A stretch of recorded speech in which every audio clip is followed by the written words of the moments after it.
Sabah everybody and welcome back. Today we're going to talk about the Pixel 6a. I've had this device for about a week. I'm going to be sharing with you guys my experience after using it for that long. The good and the bad, I'm going to talk about both sides, but the biggest thing that we want to keep in mind when it comes to this device, in the Android ecosystem, well, actually not very, it only happens with this device. We're able to get the flagship experience SoC on a mid-ranger device sold for that price. What I'm talking about is the Pixel 6 and 6 Pro featuring the Tensor processor. Well, it's the same Tensor processor that we have in here, which makes this, for me, a premium budget device. Or as my buddy likes to say, the flagship killer. So this is TK and this is the Pixel 6a after 1 week. Let's check it out.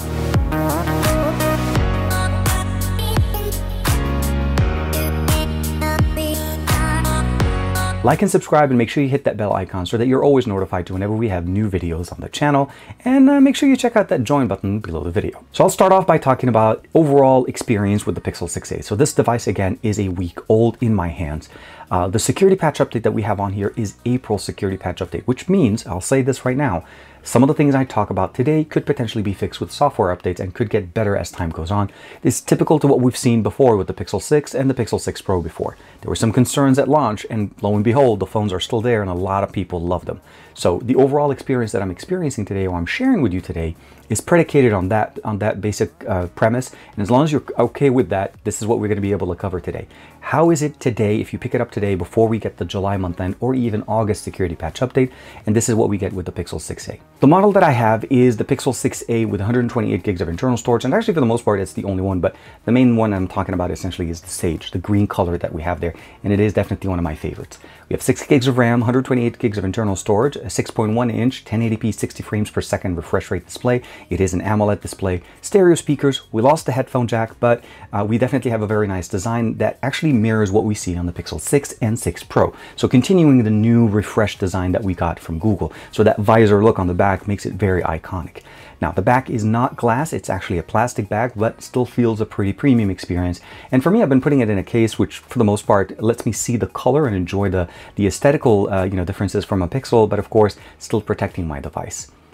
So that's kind of wrapping up the text. There's not really a lot of specifications you need to really cover on this. It's a budget-friendly device, but really trying to aim and hit above the belt basically on that one, because it's really trying to give you that experience that you would get from a flagship. Now this is going to come down to that Tensor processor that I talked to you guys about. This is Google's bread and butter for the last year when it comes down to processing, and this is where it changes with Pixel devices that we've seen before. We're getting the flagship processor at a mid-range experience, which typically is not what we get. Previous generations of Pixels have always been a 7 series, right? If you got the Pixel 4a, you got the, I think if I'm not mistaken, the 730 or 720, you got the Pixel 4a 5G, you got the 765, which was similar to the Pixel 5 last year, and even the year before. We've seen the 765, a Qualcomm SoC that is tried and true, and a lot of people love it for the way it performs. But what we're getting right now is a Tensor processor, a more powerful processor on a device that is priced at a budget experience. So for 450 bucks, starting at 128 gigs of internal storage for me is a win. The right level to start should be 128. 64 is not an option, but the biggest difference that we're talking about here is, in my opinion, this brings this device into a premium budget experience, or as I kind of also mentioned at the beginning of the video, my buddy Juan Bagnell refers to it as the flagship killer, because it really is aiming and grabbing at the flagship experience and bringing it in to a much more affordable experience. So if you're looking at this device from I need to get a phone that just does everything I want it to do and it does it really well, I feel like the 6a does that to a certain specific level and then goes even more. And what I mean by this is pretty straightforward. It has a processor that runs on the 6 and 6 Pro, which means when you start putting it head-to-head with other devices in the same tier, it's going to outperform it, which will also translate into more power draw. So this is where it kind of gets into a little bit of a different experience. Now, the SoC is primarily what kind of shapes the experience. Obviously, Google software kind of runs everything else. We have 6 gigs of LPDDR5 RAM, which makes it run Android pretty smoothly. We have Android 12 on board, and of course we'll get Android 13 very soon. So those are the things I'm really excited about. It's the experience that we get, but it's also the experience that it offers us down the road. This device will get better as time goes on, which is not typical to what we see with other companies. Typically we'll get security patch update, we'll get fixes, but we definitely don't get new features, and Pixel devices do. So we talked about the flagship SoC. The Tensor is definitely one of my favorite processors when it comes down to pixels, obviously, since it's intended to work the best with that system. What I'm talking about is on-device processing. This is something that you typically don't get. And if you've ever tried this, and you could try it yourself, using voice to text on any device that utilizes cloud-based translation, meaning when you speak to the phone to try to type in the keyboard, if you have a weak internet connection, you'll notice a lot of slowdown and a lot of stuttering. The Pixel 6a doesn't do that because it does that on device. The voice recorder application works absolutely fantastic. The camera application and all of the features that we saw with the Qualcomm version of this device translated to a 6a beautifully. And they leveraged a lot of the stuff they learned from the 6 and the 6 Pro for the last 6 to 8 months. So this is something you have to appreciate of what Google's doing. They're bringing in the expertise and the fixes into it. Now, this makes this device literally one of the better options when it talks about an assistant, the ability of running and connecting with Google services, either be it the assistant or even utilizing functionalities on the phone. This is going to work the best. Now, the display is a 1080p 60 frames per second display. Now, we've seen some comments talked about, obviously, the fact that it's not running a 90 hertz refresh rate, 120 frames refresh rate. You have to keep in mind what you're getting at this price point. Yes, this is a mid-ranger, and we do see some options on the market that offer those high refresh rates, but also leverage the fact that those devices run much slower processors and that they're not necessarily set up to be at this experience. Again, we're pulling in a flagship experience 6 Pro into a budget-friendly device. So compromises are going to be made, tailoring needs to be made to make this device exist at that price point. And I look at the same thing as I've seen in other videos and I've seen other people talk about. 60 frames per second is not bad. We need to stop making it sound like if we don't have 90 or 120, that this device is just bad. It isn't. Everybody's going to look at this device and measure the performances and the specifications and then start making their decision based on that. If you need a 90 hertz refresh rate display, go get a phone that has one. But don't harp on a phone that's trying to do the best job that it can at that price point and still give you experiences that your 100 or 90, 120 hertz refresh rate or even 90 frames per second refresh rate are not going to be able to give you that level because they're running a much more budget-friendly processor. So leverage that experience. And at the end of the day, I feel like you'll see the benefit of what the Pixel 6a is trying to bring for us. So at the end of the day, again, this is going to bring in the best of Google. Now, namely what we see, of course, with some of the magic that Google can do is the magic eraser. Obviously, this is going to be in here, as well as the new camouflage functionality that we see. Now, both of these are going to give us some great experiences when it comes down to overall trying to eliminate items in our pictures that maybe take away from the subject, or even trying to hide them a little bit so that they don't necessarily pop out as much, and you're still able to give the focus to the primary subject in this. And I'll show you guys an example, of course. So the overall experience for me is a very well-balanced experience, very smooth, runs really nicely. Now, you may think that it doesn't have enough RAM as some of the higher premium devices on the market, but you have to keep in mind, this is running the stock experience of what Google runs with the Material U implementation. There's not a lot of bloatware that we see with some of the more expensive devices. So 6 gigs of RAM actually is more than capable of running this very nicely. And for me, within the week I have had it, I've had no stutters, no issues with this device, basically crashing or anything to that effect. The overall performance that I've seen after the first day of obviously setting up my apps, setting up everything and making sure everything is up to date as far as the applications that are already loaded, the device ran pretty smoothly. I won't say that it has the best battery performance on the market because, again, we're talking about a flagship processor in a mid-range device. So you have to kind of tailor your expectation as to what you typically get from a flagship. Not necessarily when you get from, let's say, a 5A or a 4A, that you may have much longer battery life. So if you value that on the 4A and the 5A, 5G, on the higher end side ones, and that means we need to kind of keep in mind that when we talk about battery life on devices like this is definitely going to be something that we need to see a few more updates to it. Now, the device that I have, again, it's an April 5th or an April security patch update. There's probably going to be a lot more optimizations done for the processor as well as the battery life. So at this point, I'm still able to get through an entire day, but it's not the best battery life. And again, but keep in mind, this is pre-production software, so I wouldn't really hold this as the de facto answer for the longer duration. So overall battery life, pretty decent. Camera experience, the dual 12 megapixel sensors on the back are a tried and true experience, and of course perform exactly as we expect them, as we've seen before with the A series of devices. And that's really the leverage here. Google is continuing that support and the post-processing image technology that they've done in the past. The biggest thing that you'll notice though between a 5A and basically a 5A and a 6A is that that tensor processor tends to kick in, and you definitely run much better when it comes down like when you take an image and you see processing much shorter durations on this, and of course the ability to keep going a little bit more. The processor, when I want to talk about a little bit more here, because I wanted to kind of show you guys that you're really kind of necking, or you're trying to edge at the performance of higher performance devices. I decided to do a, basically it's about a 3-minute 4K 60 frames per second video out of the Pixel 6a. And essentially I wanted to run the stabilization test, and I compared it to my Samsung S22 Ultra. I will say that I did not run it in performance mode, which means the processor was not necessarily running at 100%.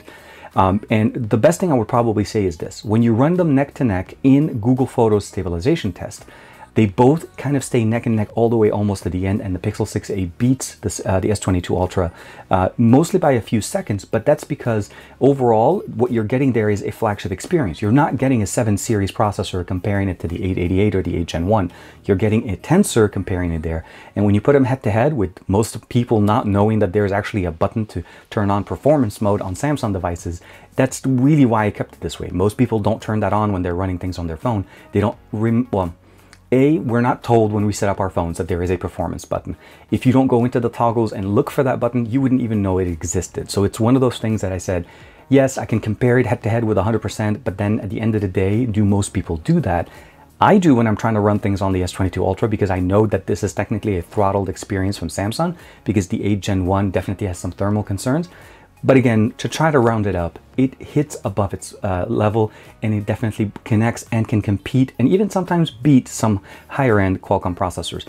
Not to make it sound like it's better in every single situation. Obviously, there are a lot more things to go there, but just from a simple, compression and as far as stabilization test in Google Photos, you can see that it can definitely provide you a much better experience than most other mid-rangers at that price point. Now, gaming, no question, runs pretty good. Again, maximum refresh rate is 60 frames per second. So as long as you're comfortable with that, you should be able to enjoy the games on this very nicely. I played a nice game of PUBG. I've been playing basically Asphalt 9, Call of Duty Mobile, no question. But just mind you, 60 frames per second is going to be the best. It's a 1080p panel. The speaker sounds really good. And if you want to be able to listen to audio, for me, I've been using the Pixel Buds Pro. Those are the brand new ones that came out. Absolutely fantastic. There's no question. There'll be a video for that coming out very soon. But again, at the end of the day, I'm looking at it as, what do I get with the Pixel 6a? I'm getting a flagship experience, or a device that's aspiring to give us a flagship experience with the better processor that will get better over time, and in its current state provides us a very good experience in the mid-range and a premium mid-range experience for me. Because that's essentially what it's trying to do. And I'm hoping this sets a new precedence to see some other companies in the US provide us similar experiences. Again, typically what we get in a mid-range or a budget is a mid-range or budget processor. That is typically how it's married. Not that they're bad, but it's nice to be able to see something brought in from the flagship area to it. Now, this is by no means a perfect experience so far. There's been some concerns. I will say this concern is a little bit of a mixed bag for me. 4K 60 on this is definitely very nice. Now, I'm saying this because I've done comparisons also on the Pixel 5a from last year, and there was a whole thing talking about, how come we can't record hours of 4K 60 frames per second? I'll start by saying this: my Pixel 6a device cannot record, or has not been able to record, 4K 60 frames per second video continuously for more than 21 minutes, or roughly about 20 to 21 minutes. And every time I get to that level, it gets to the point where it warms up and it gives me basically an overheating, I guess, notification, and it shuts off the video recording. It doesn't shut off the phone, but it stops recording video. Now, first question I looked at as, yeah, there is some concerns, obviously, because if I remember correctly, I was able to go to 27 minutes on my Pixel 5a with the Qualcomm 765G that we had last year. Now, it doesn't necessarily mean that this is a defective device. It just means that there is something going on where the device is overheating. I did a couple of more tests, and I'm still getting in that literally the most I'm able to get is about 21 to roughly 21 minutes. Now, that's not a bad experience. I'm not looking to get the Pixel 6a and start recording, hour-long videos in 4K 60. But I'll say that this is something that I saw, and I've seen other people talk about the fact that the device warms up if you take a lot of videos. Any device that you take a lot of videos with an 8 Gen 1 or a high-end processor will get warm. This is something that we've seen on processors, on flagships. The question is, when does it stop, and how long are you able to record?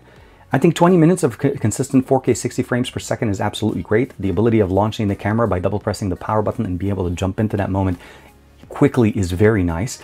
I think this is something that we just need to see how the software updates address that. It could get better, it could be the same.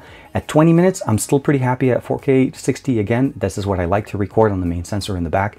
But if this is something that's a concern for you, I would wait for a little bit and see how the software updates kind of help that and bring that along. The other thing that we've seen also a lot of people talk about is the fingerprint sensor. Not that it doesn't work, but that you're able to fool it with your second thumb if you record only register one thumb.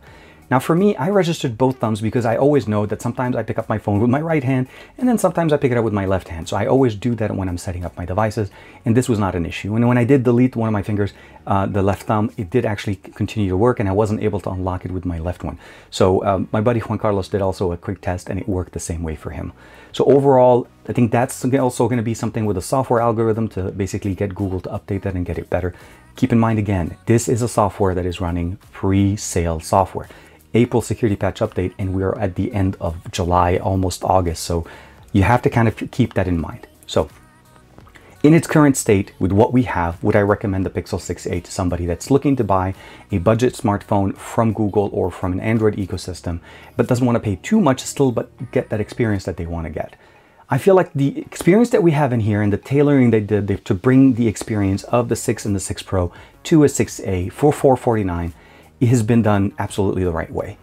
The right camera sensors, the right display, the refresh rate, the processor, the RAM, the configuration, the speakers, all of that stuff is nice. I would have liked to see the headphone jack stay in the A series as we've seen them before, but unfortunately we don't have that there.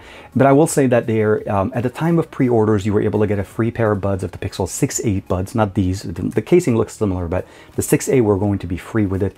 And to that, what I probably would say is that they're trying to really leverage their audio experience. And what we saw last year with the Pixel Buds A series is that we saw a very good experience at a budget-friendly price. I would say yes, if we give Apple, if we give Samsung, if we give all of the other companies the opportunity to fix their concerns and we give them the opportunity to get better over time, there is no reason for us to harp on a device and not recommend it just for the sake that the fact that the people that are reviewing it or looking at it have a device that doesn't run the latest software. And they're not necessarily maybe mentioning it, but they're also not necessarily addressing the fact that some of the stuff could be fixed, and it is not an end-all be-all, and we shouldn't be making our final decision before the phone's even available on the market. So let me know in the comments below, what do you guys think of the Pixel 6a and of the things that I was able to cover for you guys today? Overall, I feel like this is a very good experience device that will get better over time. We're talking about security patch update, Android updates. We're going to get Android 13 on this device, probably way ahead, more other options on the market.